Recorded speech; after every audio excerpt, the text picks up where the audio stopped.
Que se passe-t-il en Asie de l'Ouest? Les États-Unis sont en train d'aggraver la situation en attaquant les ponts, comme on l'a appris ces dernières 48 heures. La ville de Bandar Abbas, d'une certaine manière, ils essayent de l'isoler. Tous les ponts autour de Bandar Abbas ont été frappés par des avions de chasse. Ils ont utilisé ces avions pour viser ces cibles, les ponts qui sont essentiels. Bandar Abbas, pour les opérations dans le golfe Persique, joue un rôle crucial dans le détroit d'Ormuz. Et c'est ça, l'escalade. C'est ainsi que les États-Unis font monter la tension.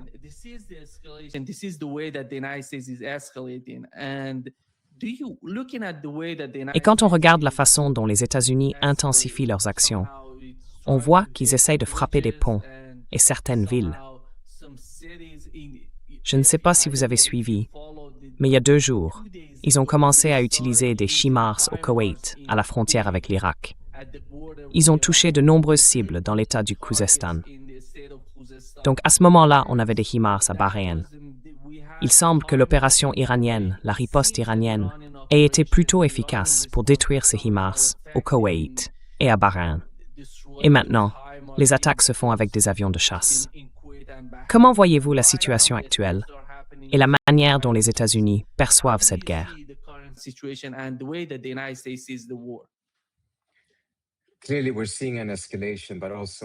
De toute évidence, on assiste à une escalade. Mais c'est une escalade qui commence maintenant à donner au moins l'impression d'un certain schéma. Au début, c'était franchement un peu déroutant pour les Iraniens, parce qu'ils ne comprenaient pas très bien quel était le plan derrière certaines de ces attaques. Beaucoup de cibles n'avaient pas une importance stratégique particulière, en tout cas pas décisive. Et même quand certaines cibles très cruciales sur le plan stratégique, comme la voie ferrée qui menait à Maqad, ont été touchées, elles ont été réparées en moins de 24 heures.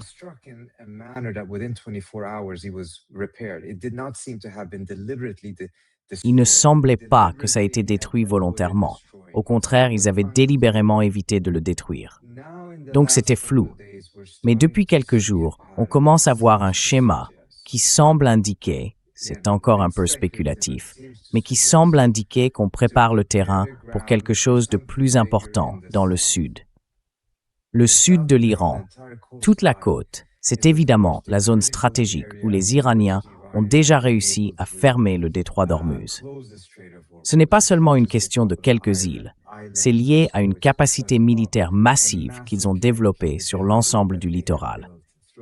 Pour bloquer complètement cette zone, une des options envisagées serait une invasion à grande échelle.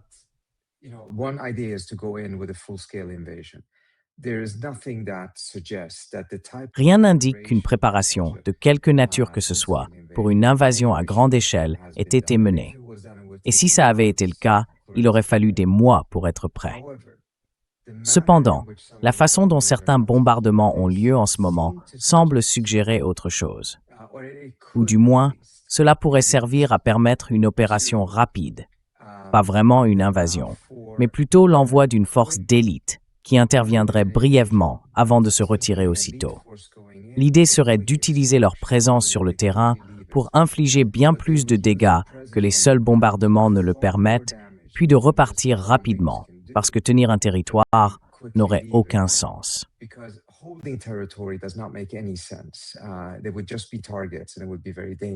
Ils deviendraient simplement des cibles, et ce serait très dangereux. C'est la même raison pour laquelle les États-Unis n'ont pas essayé de prendre les îles.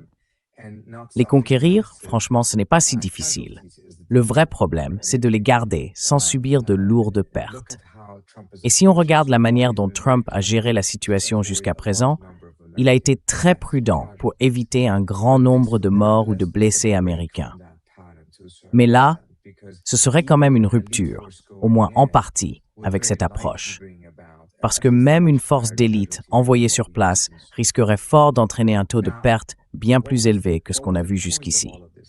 Alors, quel serait le but de tout ça? Si c'est bien la direction prise, cela viserait sans doute à affaiblir beaucoup plus sérieusement la capacité de l'Iran à fermer le détroit.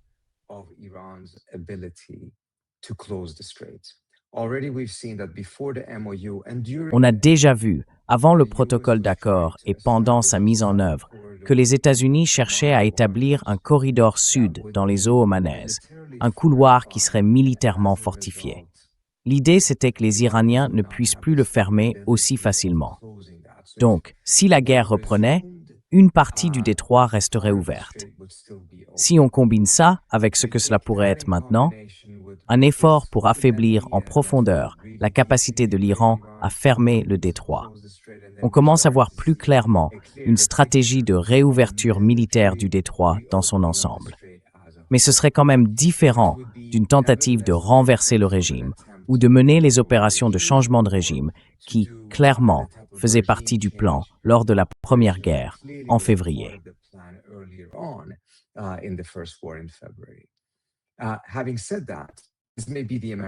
Cela dit, c'est peut-être bien le plan américain, mais j'ai encore beaucoup de mal à voir comment il pourrait réussir. À mon avis, cela entraînerait un risque énorme, avec un grand nombre de victimes, et rendrait le retour à la table des négociations encore plus difficile.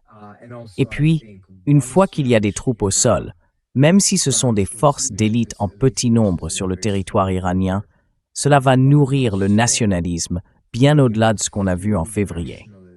C'est d'ailleurs quelque chose que, selon moi, les États-Unis avaient mal évalué ou sous-estimé à l'époque.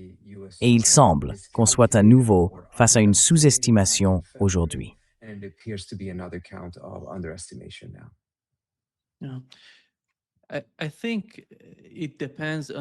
Je pense que tout dépend du niveau de tolérance des deux camps. Les États-Unis, en gros, utilisent les pays du Golfe pour attaquer l'Iran. Et la réponse de l'Iran vise ces mêmes pays du Golfe. Ils frappent certaines cibles, comme on l'a appris il y a quelques instants, ou il y a 2 heures à peine. Le gouvernement koweïtien a annoncé que l'Iran avait touché l'une de leurs principales centrales électriques, ainsi qu'une usine de dessalement. Et ils ont commencé à rationner l'électricité au Koweït, ce qui semble être un problème majeur. Comment voyez-vous ce seuil de tolérance des deux côtés? À quel moment quelqu'un, peut-être dans les pays du Golfe, va-t-il dire « c'est fini, on ne va plus continuer comme ça ». Vous vous souvenez de l'opération Freedom que les États-Unis avaient lancée avant de signer le protocole d'accord? Est-ce que ça va se reproduire?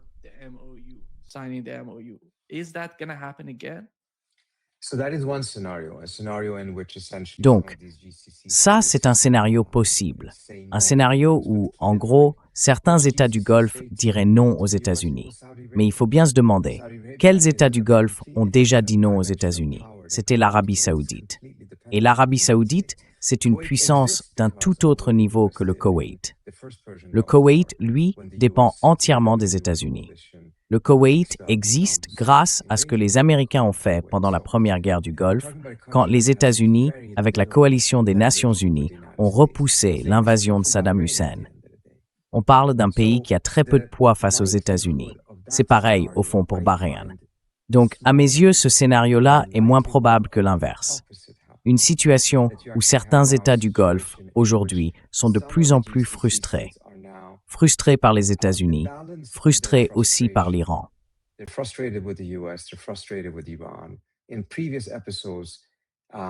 Dans les épisodes précédents, surtout au début de la guerre, c'était très clair que la frustration se dirigeait principalement contre les États-Unis. Ils étaient vraiment en colère contre eux. Toute la situation était mauvaise. À un moment donné, on a vu le ministre des Affaires étrangères d'Oman publier un article d'opinion très sévère dans The Economist, disant en substance que les États-Unis laissaient leur politique étrangère être dictée par Israël. Des mots très durs, surtout venant d'Oman, un pays d'ordinaire si discret, qui agit toujours en coulisses, sans jamais chercher à attirer l'attention. Mais cet équilibre a complètement changé. Aujourd'hui, la colère vise bien davantage l'Iran que les États-Unis.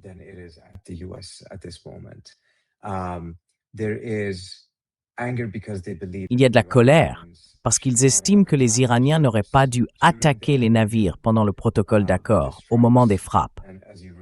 Et comme vous vous en souvenez, c'était surtout des navires du CCG. Ils pensent que c'était une réaction excessive.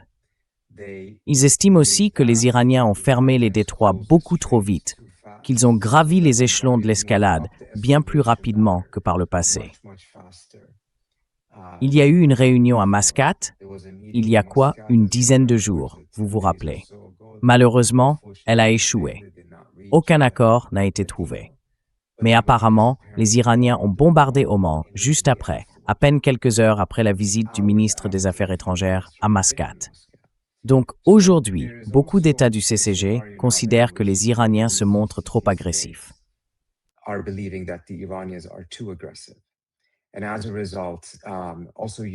Et du coup, on voit aussi un peu plus de cohésion, une sorte d'unité du CCG, ce qu'on n'avait pratiquement pas vu pendant la guerre. Au contraire, c'était une énorme désunion. C'est d'ailleurs pendant la guerre que les Émiratis se sont retirés de l'OPEP. Bon, c'était juste après la guerre, mais quand même, on a vu que les Saoudiens avaient suspendu les paiements vers les Émirats et ainsi de suite. Donc il y avait beaucoup de tensions. Les Émiratis essayaient de convaincre les Saoudiens et d'autres de vraiment participer à la guerre. Ils ne l'ont pas fait. Le CCG était très divisé. Aujourd'hui, on a l'impression qu'il se ressoude, au moins en partie, et c'est largement dû à la colère contre les Iraniens. Mais je dois quand même préciser une chose ici.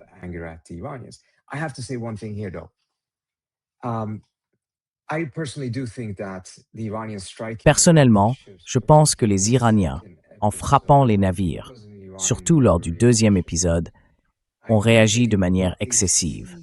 Je ne crois pas qu'ils se soient trompés sur ce qu'ils ont vu. Il y avait bien un effort des États-Unis pour créer ce qu'on appelle le corridor sud. Et ça, c'est une menace pour ce que le protocole d'accord était censé permettre. Parce que ce protocole devait servir de base à une négociation pour un accord final. Mais si en même temps, les États-Unis utilisent leur armée pour établir un corridor séparé, alors à quoi sert la négociation du protocole? Donc, en parallèle de ce protocole, les États-Unis essayaient de créer de nouveaux faits sur le terrain. Et les Iraniens perçoivent ça très clairement comme une menace et comme une provocation. Ce qui, à mon avis, est compréhensible. La question, c'est plutôt de savoir comment on choisit d'y réagir. Et là, il y a beaucoup de façons possibles.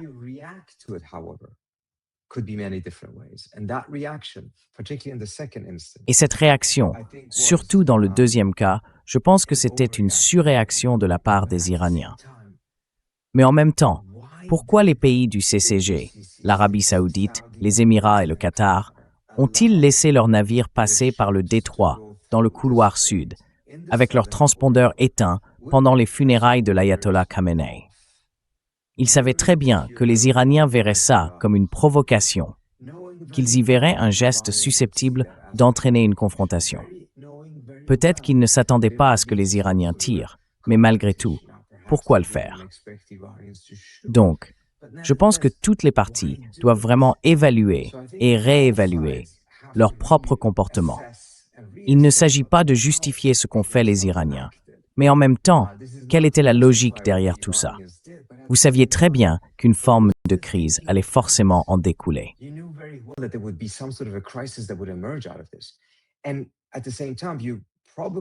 Et en même temps, vous étiez sans doute sous pression de la part des États-Unis pour faire cela. Et il est certain que les Omanais, eux aussi, subissaient la pression américaine pour ouvrir leur canal et abandonner leurs propres propositions, comme la gestion conjointe ou les redevances environnementales. Tout ça, ce sont des propositions omanaises. Donc, je n'ai aucun doute qu'il y a eu beaucoup de pression sur eux pour qu'ils s'en éloignent. Et il y a aussi eu des pressions sur les Qataris et d'autres pour qu'ils défient les Iraniens en faisant passer ces navires. Mais vous savez aussi que si vous cédez à cette pression venue des États-Unis, vous ne pouvez pas simplement en vouloir aux Iraniens. Parce qu'au fond, vous avez vous-même cédé à quelque chose dont vous saviez probablement que ce n'était pas la décision la plus intelligente.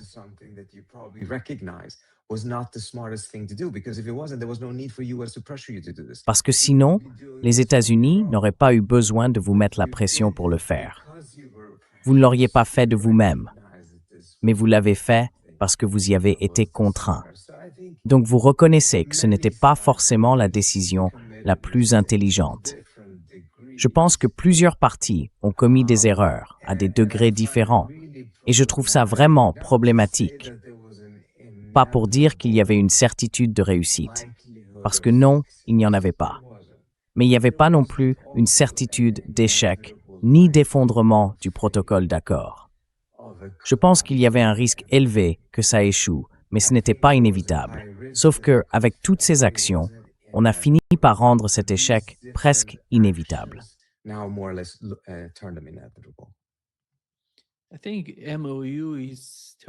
Je pense que le protocole d'accord est en train de tourner. Je ne sais pas si vous avez suivi les nouvelles en Iran, mais si c'est le cas, il y a eu en gros une sorte de conflit interne à cause de ce protocole. Il y avait des gens à droite, les plus conservateurs. Eux, ils ne voyaient rien de bon sortir de ce protocole. Et malheureusement, ce qui s'est passé avec cette affaire leur donne raison. Ils disent, on vous l'avait dit, vous allez négocier avec les États-Unis, mais ils ne respecteront aucun accord. Parce que juste après la signature du protocole, les États-Unis ont fait un nouveau geste au Liban, le protocole entre Israël et le Liban. Mais de quoi s'agissait-il exactement? Parce que la guerre, elle, opposait le gouvernement israélien au Hezbollah. Comment vous comprenez ça?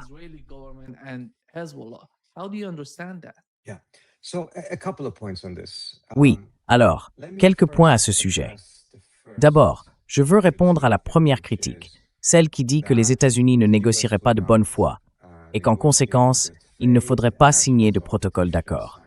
Je peux comprendre cette position vu l'expérience de l'Iran. Il est clair que croire naïvement que toutes les négociations se feront dans un esprit de bonne foi serait irresponsable.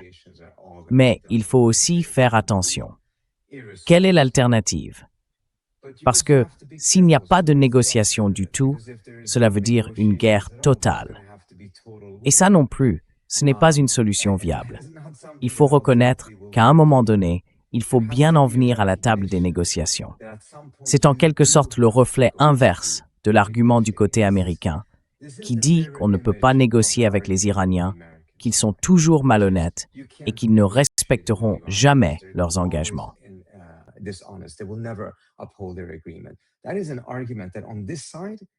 C'est un argument qui, de ce côté-ci, est avancé délibérément pour aller vers une guerre totale sans fin.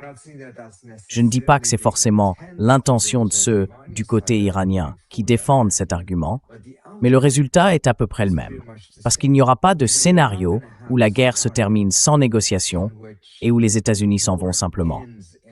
Ça n'arrivera pas. C'est extrêmement improbable. Donc, à un moment donné, il faudra bien qu'il y ait des négociations.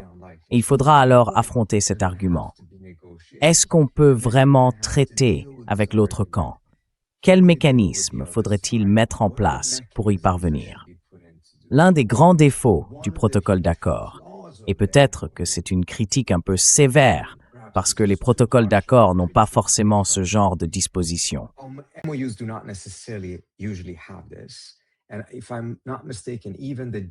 Et si je ne me trompe pas, même le JPOA, comme vous le savez, l'accord intérimaire avant le JCPOA, je ne suis même pas sûr qu'il en avait un.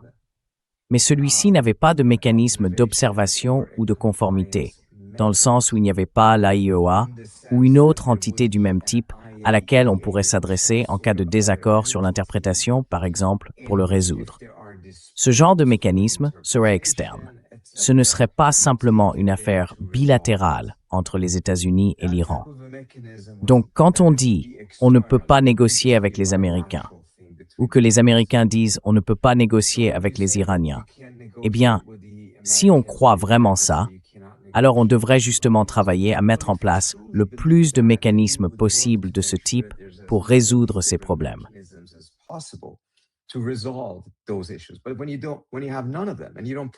Mais quand on n'a rien de tout ça et qu'on ne cherche même pas à l'obtenir, on ne peut pas ensuite revenir en disant « eh bien, on ne peut pas négocier avec l'autre camp ».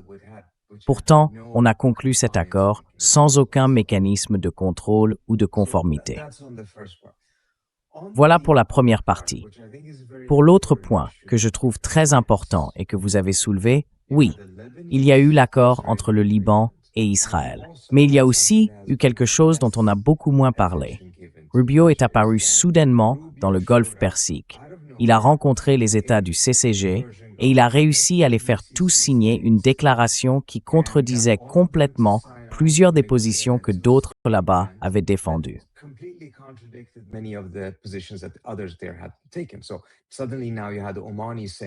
Et là, tout à coup, on a vu les Omanais dire que, finalement, la seule issue acceptable, c'était de revenir à la situation d'avant le 27 février, dans cet accord commercial. Comme je l'ai mentionné, les Omanais avaient proposé l'idée d'une gestion conjointe. Ils avaient aussi évoqué la possibilité d'une redevance pour la gestion environnementale.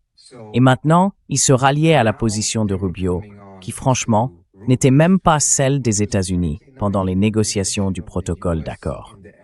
Lui disait « Rien d'autre n'est acceptable que le 27 février. Pas de frais, pas de péage, rien du tout, pas de gestion différente, rien de tout ça. » Et c'est là que le problème se pose. On peut regarder cette position et se dire « Eh bien, ce n'est pas une position illégitime en soi. »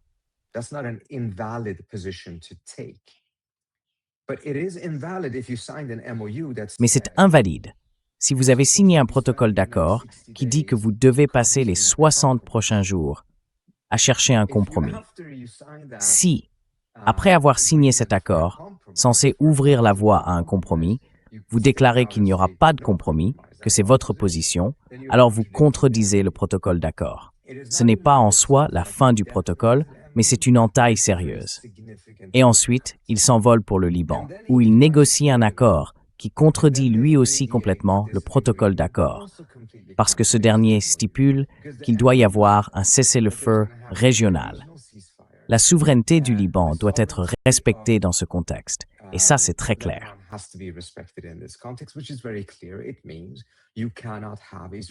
Ça veut dire qu'il ne peut pas y avoir d'occupation israélienne du sud du Liban. Mais ensuite, ils ont signé cet accord entre les Israéliens et les Libanais, qui, encore une fois, vient d'une autre partie de l'administration Trump. C'est le département d'État de la Maison-Blanche de Rubio. Et cet accord dit qu'il n'y aura pas de retrait du Liban par les Israéliens tant que le Hezbollah ne sera pas désarmé. Or, il n'est jamais question de désarmer le Hezbollah dans le protocole d'accord. Et comme le Hezbollah ne sera pas désarmé à moins d'une guerre civile, cela veut dire que les Israéliens ne quitteront pas le territoire. Ce qui, là encore, contredit complètement les paramètres du protocole d'accord. Donc on a vu très vite qu'il y avait des manœuvres en cours.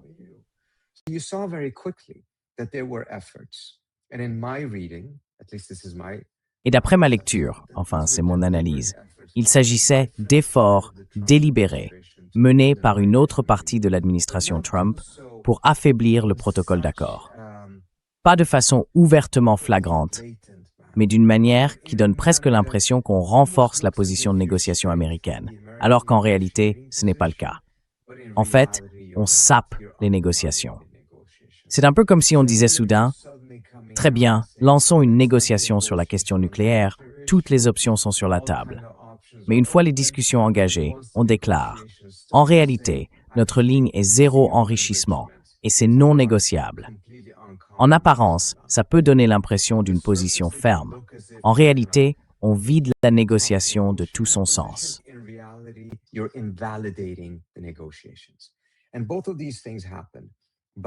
Et ces deux choses ont été faites par Rubio lui-même, juste après le protocole d'accord. Et je voudrais ajouter encore un point. Il y a eu des menaces publiques des États-Unis de bombarder Oman. Beaucoup d'entre nous, moi y compris, pensions à l'époque que Trump s'était sans doute mal exprimé. Mais en fait, non, ce n'était pas une erreur. Il y a aussi eu des menaces privées de sanctions contre Oman, si les Omanais continuaient à proposer des compromis. Donc tout cela, oui, à mon avis, contredisait clairement le protocole d'accord et rendait la situation beaucoup plus difficile. Et comme vous l'avez souligné, il y a différentes factions en Iran.